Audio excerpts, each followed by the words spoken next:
Allez, xaaral kay ñëw. Fii nga taxaw. Met kan ni met kan ni. Met kan.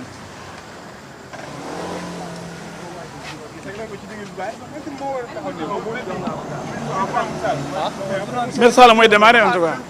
Kan mooy démarrer? Maître Sall. Maître Sall mooy démarrer donc moom moo war taxaw fii. yéen a ngi ñu sonal Désolé, bàyyi leen. Oui, dañoo sonn déjà. Bàyyi leen. Nous on est fatigués. On gère ça. Vous avez mangé, vous avez bu, nous on est là depuis ce matin. Non, 10 heures. Mais vous avez regardé la circulation. Nous, on n'a même pas regardé. Alors, Aïcha, c'est bon, hein? bon, vous êtes prêts? Allez, c'est bon. Ñu xaar. OK. Je peux? Si vous êtes prêts, vous me dites.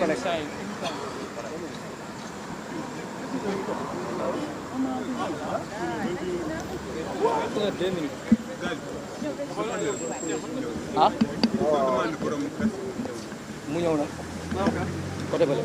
Mën nga ñëw na. Baaxee rek. On peut y aller. Oui.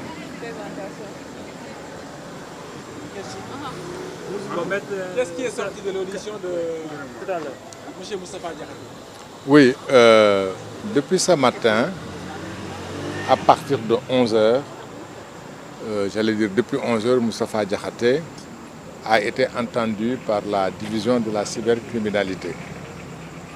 Et son audition tournait autour de l'analyse qu'il a faite à la suite des résultats des élections législatives.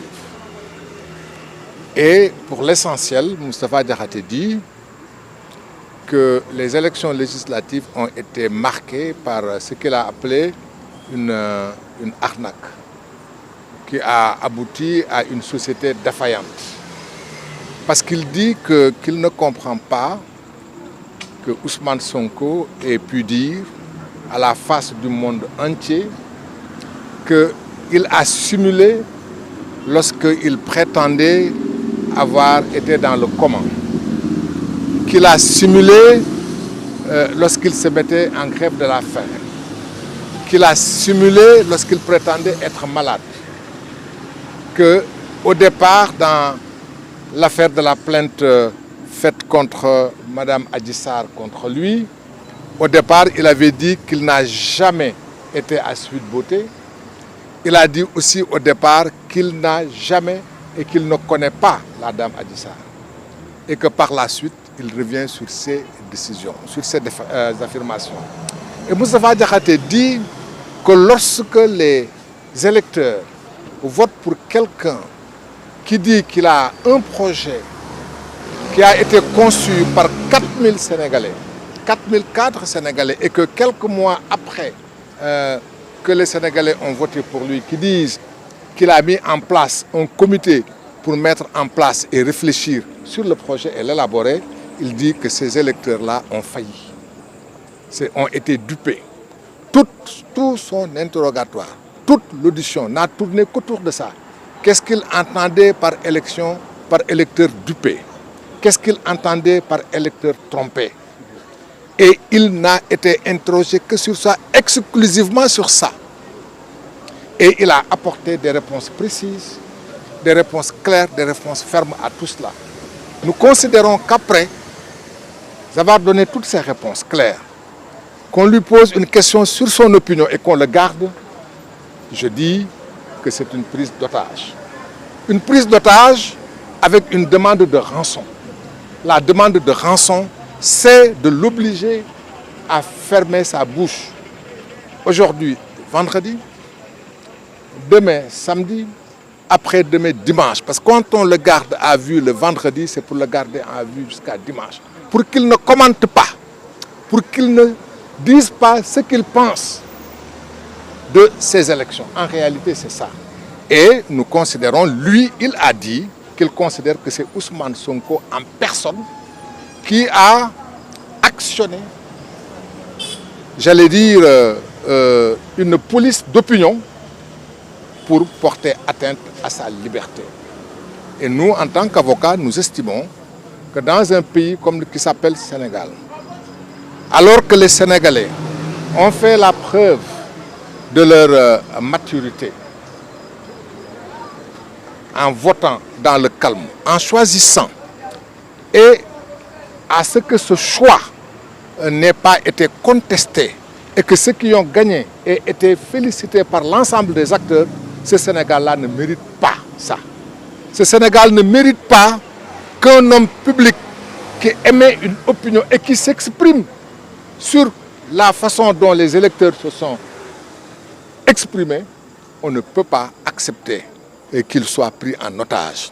C'est une prise d'otage par le gouvernement du Sénégal contre un homme politique qui s'est exprimé librement et qui a dit qu'il revient aux Sénégalais, aux partis politiques sénégalais, d'éduquer leurs militants, d'encadrer leurs militants. Vous avez vu ces passants qui nous insultent, vous avez vu ces passants qui s'expriment, alors que nous exprimons notre opinion et qui nous agressent. Déjà, ça veut dire que PASTEF n'a pas joué son rôle d'encadrement de ces militants qui doivent se comporter comme des Sénégalais, des citoyens responsables et exigeants, comme le dit Moustapha Diakhaté. Nous sommes là devant la presse sénégalaise, nous parlons au public sénégalais et ce sont des militants de Sonko qui viennent, qui nous agressent verbalement et qui veulent probablement nous empêcher de nous exprimer comme le gouvernement veut empêcher Moustapha Diakhaté de s'exprimer. Moustapha Diakhaté, en dernière analyse, il dit ceci, que lui, c'est un orfèvre et un pédagogue de la citoyenneté et que son rôle, c'est de participer à l'éducation des Sénégalais. Il a dit que pour qu'on dépasse la situation que nous vivons, on doit revenir à la révision constitutionnelle qui impose aux citoyens, aux partis politiques de former et d'encadrer leurs citoyens et qui impose à la République de former des citoyens conscients, des républicains exigeants qui savent ce que c'est que la citoyenneté. Cette citoyenneté également, c'est la citoyenneté de ceux qui nous dirigent. Lorsque ceux qui nous dirigent sont absolument dans l'incapacité d'accepter la moindre critique. Et aujourd'hui, qu'est-ce qu'on lui reproche? On dit qu'il a insulté les électeurs de PASTEF. Parce qu'il dit, oui, que ceux-là qui ont été trompés par Ousmane Sonko, qui ne leur a pas dit la vérité, qui s'est dédié et qui a dit qu'il les a manipulés, il dit qu'il ne peut pas comprendre que des Sénégalais puissent voter pour celui-là sans être défaillant. C'est la seule raison pour laquelle il est arrêté aujourd'hui. C'est inacceptable en démocratie. J'allais dire, aujourd'hui, l'expression est valable. Nous sommes tous en liberté provisoire. Merci. Alors que les charges qui ont retenues. Les charges, on ne sait pas quelles sont les charges. Il a été interrogé sur beaucoup de choses. Et à la fin, on lui a signifié sa garde à vue en réalité. En réalité, la seule charge qui est retenue, on dit qu'il a insulté les militants, les électeurs de PASTEF. C'est ça là. Comment? La garde à vue, en principe, la garde à vue peut être prolongée. Nous sommes en week-end. Nous sommes en week-end. Je pose une question, une seule question aux autorités policières. Je pose une seule question aux autorités de poursuite. En quoi est-il nécessaire aujourd'hui, pour ce qu'il a dit, d'arrêter Moustapha Diakhaté et de le garder à vue pendant 3 jours? En quoi? Qu'est-ce que ça apporte à notre démocratie? Qu'est-ce que ça apporte? Est-ce qu'à la limite, est-ce que ça n'écorne pas l'image de notre démocratie? Un homme public, un homme politique qui ne prend pas la fuite, qui est là, qui n'a accusé personne, qui n'a pas volé, qui n'a pas menti. Il n'a pas menti contrairement à d'autres. Il y a d'autres qui ont menti, qui n'a pas manipulé, qui n'a pas dit aux Sénégalais que je feignais, je faisais semblant. En quoi ça apporte à notre démocratie de le garder à vue pendant 3 jours? À quoi ça nous avance? Sinon, le garder à vue. Depuis l'après-midi, il y a une information selon laquelle il est poursuivi pour insulte par le biais d'un système informatique. Aussi, il y a acte et manœuvre susceptibles de compromettre la sécurité publique et troubles graves politiques.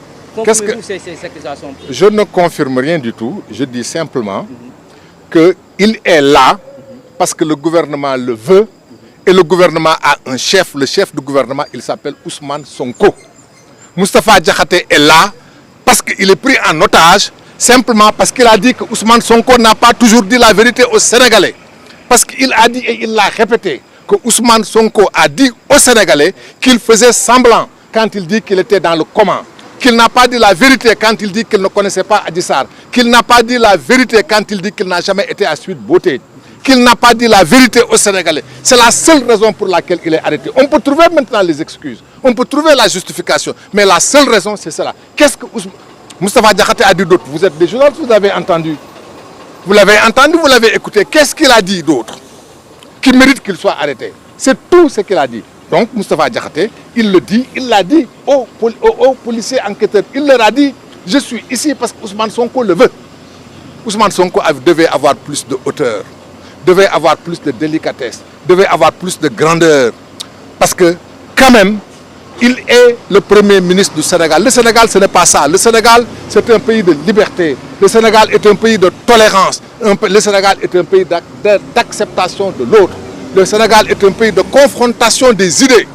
Et seulement de confrontation démocratique des idées. Si c'est pour se bomber le torse, mais les Sénégalais se souviennent des insultes. Qui a insulté les Sénégalais? Qui a insulté le président de la République? Qui a insulté les magistrats? Qui a insulté les policiers? Qui a insulté les gendarmes? Qui a insulté les avocats? Qui a insulté les fonctionnaires? Est-ce qu'il a été arrêté pour ça? Il faut qu'on arrête. Le pays, ce n'est pas de la revanche. Merci. Moustapha Diakhaté, dès qu'il est venu, il a dit « Je suis prêt ». J'ai dit à ma famille, à mon épouse, à mes enfants qu'il se peut que je ne revienne pas. Il se peut même, c'est lui qui a dit, il se peut même que ça soit la dernière fois que vous me voyez parce que je n'ai pas confiance en ces gens. Voilà son état d'esprit. Ah non, il s'est préparé et c'est un homme de Dieu.